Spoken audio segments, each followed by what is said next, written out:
I was sitting with a guy next to a guy at a bar one time. It was a bar that had 500 beers and in bottles and, like 30 drafts or something like that. That's why you go there to try something. That was the purpose of this place, is to, venture out or whatever, try beer you haven't had before. Sit next to the guy and he just turns to me and goes, I don't know what all these fancy beers are about. I've been drinking Bud for 40 years. I don't see any reason to drink anything different. Sir, why are you in this restaurant right now? In this bar? Okay? I mean, I'm not... Then just drink the Bud. Why are you making a comment about all these fancy beers in the bar? That is the last place you should be making it. So, in terms of that level of simplicity, that is not something I'm endorsing. But I'm endorsing the simplicity of this halibut in a package. So let's go and make it.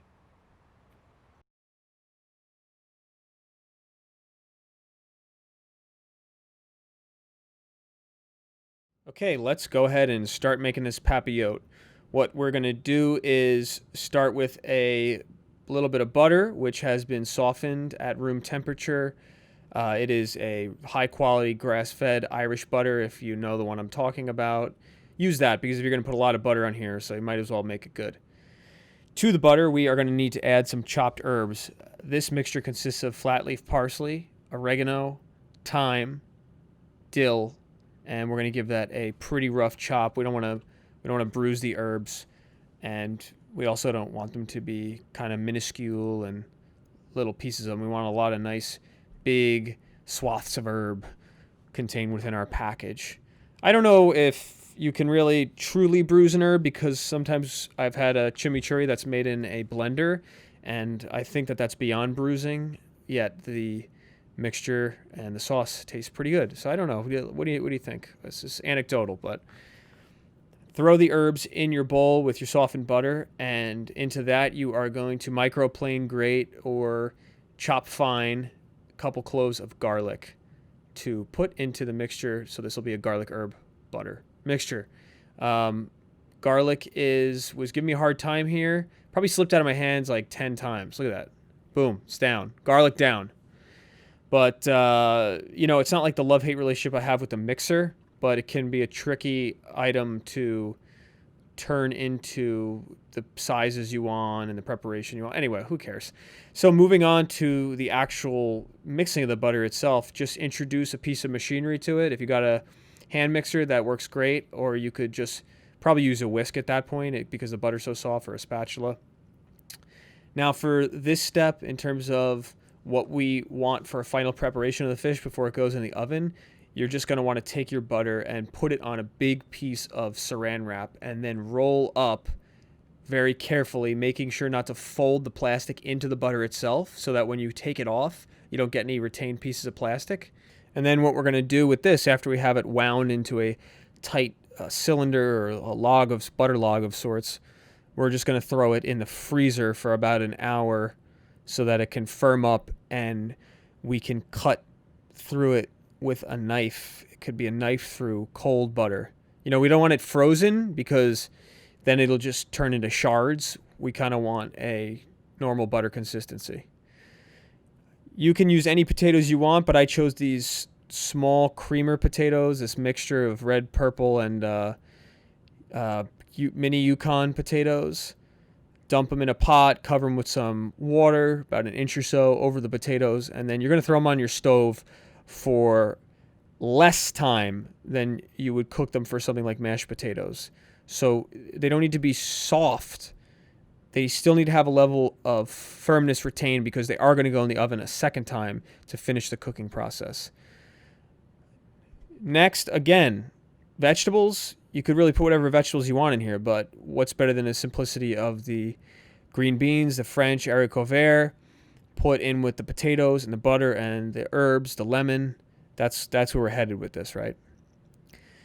So to do papilotte, you have to make a pouch. And this, I appreciate the fact that they are going with a zero footprint type cutter on this box, but it doesn't really work that well. And I one time I figured out how to do it, and I've since forgotten. So just cut your parchment into pretty big sheets. You want to give yourself plenty of room. You'll see how I actually didn't give myself enough room just because of the actual thickness and the width of the halibut. But if your halibut is half the size of this, then you should be okay. And once you fold it over and get a nice crisp, tight edge on the one side, you're going to cut it into what is reminiscent of a heart shape. Not obviously anatomically speaking. I'm talking about the human symbolic representation of a heart, which symbolizes affection on certain holidays and candies. Grab your fish. If it's whole, you're going to want to divide it up into portions. We have 3 people, so we are cutting this 30 ounces of halibut into 3 10-ounce portions. It is absolutely gigantic. You can see how thick it is, and you're going to see in just a moment how much difficulty I have put it in the Papilotte. But if you see that one on the end on the left side of your screen, that is more of what I would consider. These are like halibut steaks I'm cutting right now. And look, the end product is great. It's just, it is a tricky process if you don't have a kind of one with an angular slope to it like that. Put those steaks, those big old halibut steaks aside. And you see here, I was trying desperately not to use a cutting board because I don't want to clean it. And then we're just going to roughly chop up some shallots into rounds, put them on the side. We're also going to cut up some lemon wheels, which I did not show here, but come on, do I really need to show that? Salt and pepper your halibut, season it well. I watched a video recently of somebody salting a piece of fish, and it just seemed like they were only doing it for like an Instagram picture. Like the actual seasoning didn't make any sense. They just literally just like dash of pepper with like big chunks of black peppercorn. No. We want to season the fish well with black pepper and fine sea salt. So here we are. Here I am cutting a larger piece of parchment paper because the first piece was just too small. And, you know, results will vary based on how big your fish is. That is going to be the 3rd time I say it. Here's our butter. Nice and firm. Look at that wheel we cut off of that disc, that herb butter disc. And now we're going to assemble our Papilotte in the package. The Haricot Vert on the bottom. I crushed up the potatoes just so they soak in all that juice from the flesh and the skin of the piece of fish. And we're going to grab our steak and then put it on top of a piece of butcher's twine.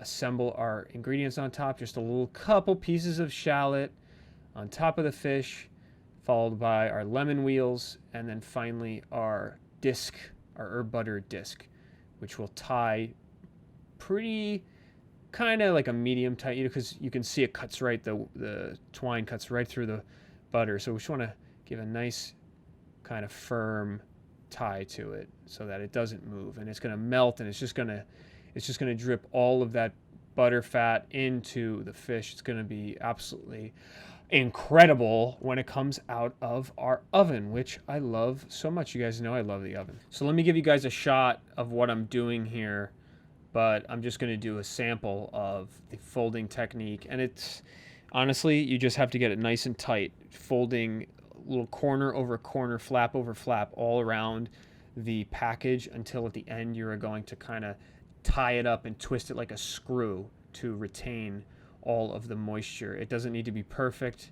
It's going to look cool pretty much no matter what. I mean, I'm 30 years old and I still don't know how to wrap Christmas presents.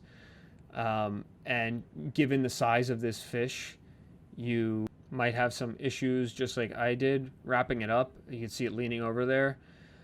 But, well, I mean, let's be honest here. I'm just making excuses, right? I mean, that's what I'm doing. Isn't that what you guys think I'm doing? Then you already jumped to that conclusion. If you didn't, good for you. Then you're an extremely optimistic person.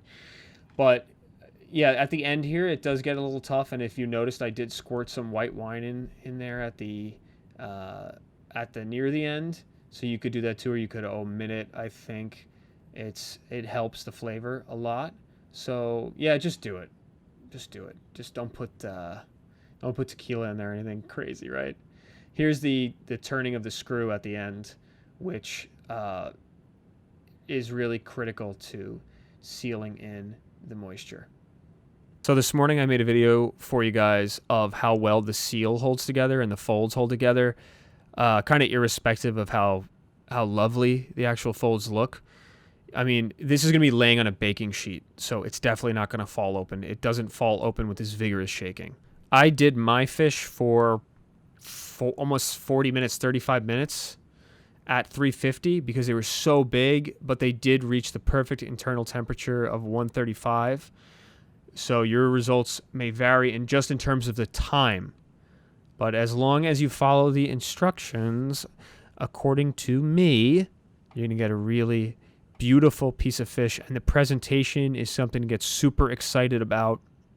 Another dish that is ideal for summer, outside, cool breeze, some bevs, some booze, okay, some social lubricant. Look at that thing. Take that string off. Don't eat the string. All right, guys. Thank you for joining me, and I will see you soon. Bye-bye.